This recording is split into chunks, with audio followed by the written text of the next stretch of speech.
பட்டை அவரை கொத்து கொத்தாக வராங்க, நிறைய வராங்க. நிறைய சின்ன சின்ன சின்ன பிஞ்சுகளாக நிறையா இருக்காங்க, பக்கத்தில் பக்கத்தில் இருக்காங்க.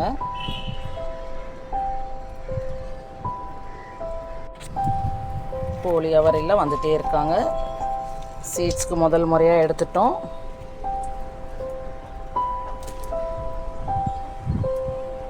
நிறைய வந்திருக்காங்க. பறிச்சிடுவோம், இவங்களையும் பறிச்சிடுவோம். அடுத்து அவரை செடி. ஃபஸ்ட்டு 4 செடி இருந்தாங்க, இப்போ 6 செடியாக வந்துட்டாங்க. புடலங்காய் செடி எல்லாம் வந்துட்டுருக்காங்க. தைப்பட்டதுக்கு நிறையா ரெடி ஆகிட்டாங்க. கட்டிங்கில் வச்சு செம்பருத்தி பூக்கள், அப்படியே சோளக்கருது 2 செடி இருக்காங்க. அதுலேயே அவரை செடி, தக்காளி, மிளகாய்,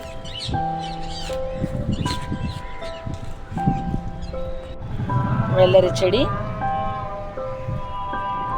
புது வரவு, கத்திரி நாற்று, இதெல்லாம் வெண்டை செடி. பிஞ்சுகள் விட ஆரம்பிச்சிட்டாங்க, நல்ல க்ரோத்தாக இருக்காங்க. சைட்லெல்லாம் பிஞ்சுகள் இருக்குது. இது செகண்ட் செடி. இதெல்லாம் நம்ம கட்டிங்கில் வந்த செடிகள். இது எல்லாமே அப்படியே பூசணிக்காய் செடி. பூக்கள் வச்சுருந்தாங்க, மழை பெய்யும், அந்த பூக்கள்லாம் அப்படியே அழுகி போயிட்டாங்க. மறுபடியும் தளிர்கள்லாம் நிறைய வச்சுருக்காங்க. வேலூர் கத்திரிக்காய் சீட்ஸுக்கு ரெடியாக இருக்காங்க. சீட்ஸ்க்கு எடுத்துடணும் இவங்கள.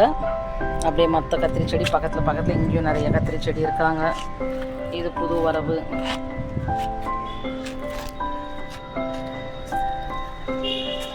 பழைய வரவு கத்திரி செடி. இதெல்லாம் நல்லா காய் கொடுத்த செடிகள். கொஞ்சம் மாவு பூச்சி தொல்லை இருக்குது. க்ளீன் பண்ணிவிட்டு நம்ம உரங்கள் கொடுக்க ஆரம்பிக்கணும். இது வரி கத்திரி. இது வரி கத்திரி செடி பெருசாக இருக்குது, ஆனால் காய் வந்து ரொம்ப கொடுக்கல. இது வரைக்கும் எனக்கு தெரிஞ்சு ஒரு 6 காயோ 7 காயோ தான் கொடுத்துருக்காங்க. ஆனால் செடி நல்லா ஃப்ரெஷ்ஷாக இருக்காங்க. செடி அவங்க அறுவடை எல்லாம் ஸ்டேர் எடுத்துட்டோம். அடுத்த வருஷத்துக்கும் ரெடி ஆகிட்டாங்க. இவங்க நல்ல சைஸ் பெருசாக தான் கொடுக்குறாங்க. எப்போ காய்ச்சாலும் பெருசாக கொடுக்குறாங்க. இவங்கெல்லாம் கொஞ்சம் எடுத்து கட்டி விடணும், கொஞ்சம் டைம் இல்லை. இது போன வருஷம் காய் கொடுக்காத புதிய வரவு. நியூ இயர் அன்னைக்கு கண்டிப்பாக இவங்க காய் கொடுப்பாங்க. பிஞ்சுகள்லாம் வந்திருக்காங்க. நம்ம அடுத்த வருஷம் அறுவடை எடுத்துடலாம். அப்படியே மற்ற காய் கத்திரிக்காய் செடி, நாற்று நட்டு செடி எல்லாமே கொஞ்சம் சோர்ந்துருக்காங்க. மழை விட்டுருக்கு. இனிமேல் தான் அவங்களுக்கு என்னென்ன செய்யணுமோ எல்லாமே நம்ம செய்ய முடியும். அதுக்கேற்ற மாதிரி அவங்களும் காய்கறி வளர்ச்சியை கூட்டிடுவாங்க. இங்கே ஒரு ரோ ஃபுல்லாகவே கத்திரி செடி தான் வச்சுருக்கேன். நான் நடுவில் நல்ல செம்பருத்தி செடிகள் வச்சுருக்கேன்.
சாது, அஷ்ரா, புஷ்ரா, கெட்டு போன பிரிஞ்சி.